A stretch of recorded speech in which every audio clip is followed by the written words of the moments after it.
I was born in Omaha, Nebraska. That's where my folks were, and then we went to Illinois. I went to school there. My mother died when I was 8. Dad raised me, put food on the table, and kept me clean. I guess kept me out of trouble. Started a trucking company, Staley Cartage Company. Drove a truck for years. First car, I think, a 39 Ford. He bought me out, so I went and bought me a 40 Ford. And I kept that until I went into the service, put it in storage. My dad wasn't doing very good. Let him sell it and use the money. I was in the service 5 years, 41 to 45. Well, I joined the Navy, and of course they were drafting everybody. If you waited to get drafted, put you wherever they wanted. And I decided I didn't want a damn gun and mud, so I thought, hell, I'll join the Navy. And the ship I was on was the USS Salt Lake City CA-25, and it was in 11 major battles in World War II, and I was on it on the last 7. I started out in gunnery. I took 2 days vacation in Hawaii, and I forgot to tell them. Broke me, let me start over. They didn't fire me. Was a dispatcher for Staley, handled all that equipment, so I wound up in the radar division. Came out of the surface of radarman, 2nd class. You get shot at for 4 or 5 years. You don't want it. Never enticed me to stay. I told them the only thing I wanted to sign a piece of paper, get my damn paycheck, and get out of here. When I was discharged, I went back to Staley Cartage. They had a job for me as a dispatcher for them in 3 different terminals. We had 75 units and probably close to 300 men working. I was in charge. That's why I wound up in the radar division of our ship. Then I went with him down to Arthur, Illinois. That's an Amish town, and we had him build our first tanker for gasoline, 3,750 gallons. We were the biggest thing on the road, but I helped build that business. Wasn't that truck, they wouldn't have any income. But I never got a piece of that business. He died, and then Mrs. Staley died. His younger brother come in and took over graining wheel business, making wheels 2 to 20 inches and called Crasco Abrasive. The first ones we put together and baked them in the oven at home to see if they stick together, and they did. And then when we started that business, it went pretty good. Was over playing golf one day, and Eddie dropped dead, and the other 2 guys chose side, and I told them to go to hell. Left some more money on the table, but I went out and started over. I got hooked in with Chicago Bridge and Iron, and I did well with them. I sold them a lot of stuff. I got acquainted with them. I was always in with the corporate people, or they wanted to go to Bakersfield and wanted me to find them a place. In that transaction, I got acquainted with Ed Lee. Ed Lee owned the property, and Ed said, "What else do you do? I'm too busy to have other businesses. There's 22 acres.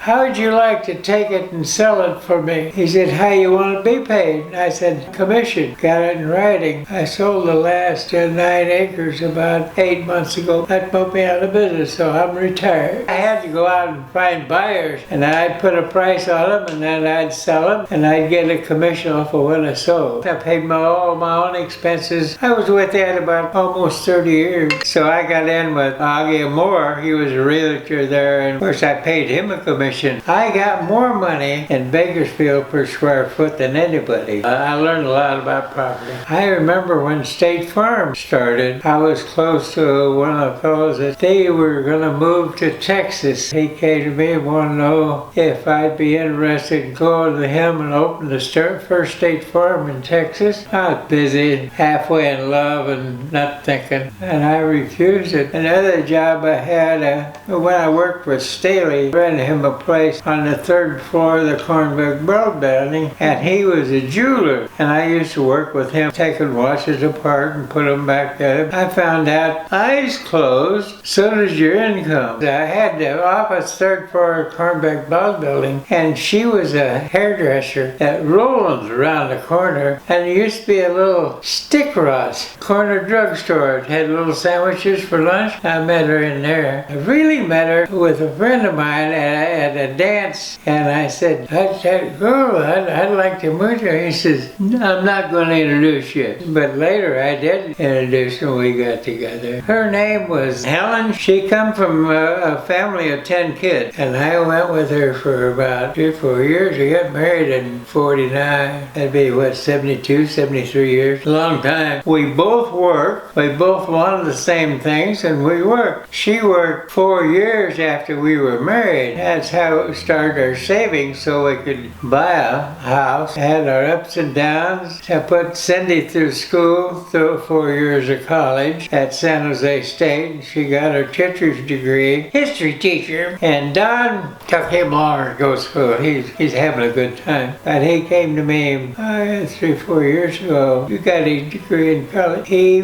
went 2 years at night school to get his degree. And he didn't tell us about it until it was over. He's got it and he's doing well. See, we're 11 years apart. We had time together. It turned out pretty good. I'm proud of both of them.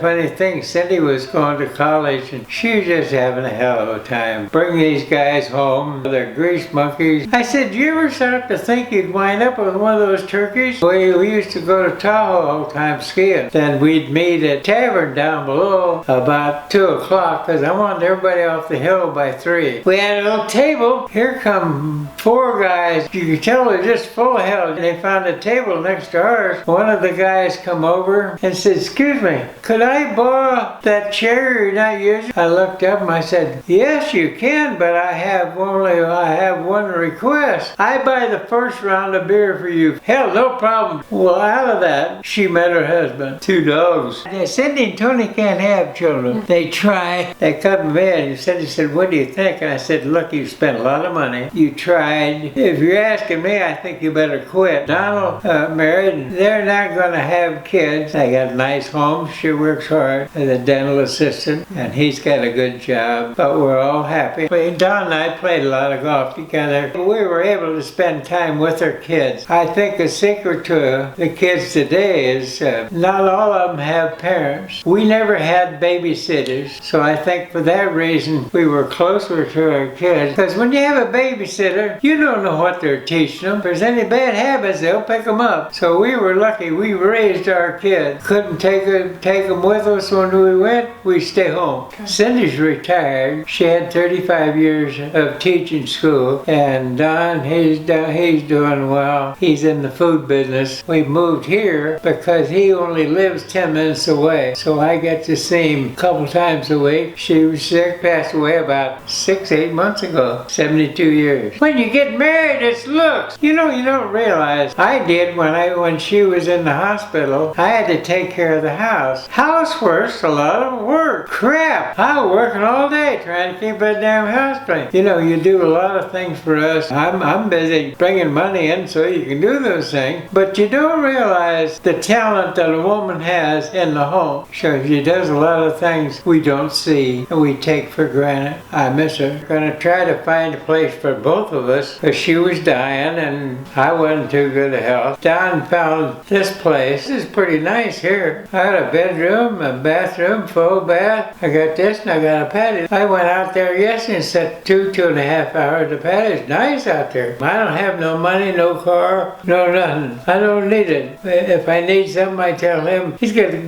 write it down and I'll get it. But I don't need that. I'm not going anywhere or do anything. Can't walk. I'm lucky to have arms and legs, and I can think. I still have pretty good memory. Oh, it's been good. They do everything. Feed you to wipe your bottom. I'm clean and take care of my clothes, and if I need anything, I ring a bell. Very happy here and close to Dawn. We put Helen, when she died, she wanted to be cremated, so we cremated her, and she's in a little box. And we had a dog called Peanut for 18 years. He said, I'm going to open that up and put Peanut in there with her. And he said, I'm going to put a can of beer because she likes beer at 3 o'clock. So if she gets thirsty, she can have a little sip. But you can't dwell. You have to think of the good things. Don and I was with her when she died. And I'd seen her, and Don come in and took over. And he was only in there with 10 or 15 when she died. And he said, do you want to go see her? I said, no, I want to remember her the way she is. Life is like a bowl of honey. You can't eat it all at once. But if you take a little bit every day, you'll live a long time. I don't know where I come up with that, but it's pretty true.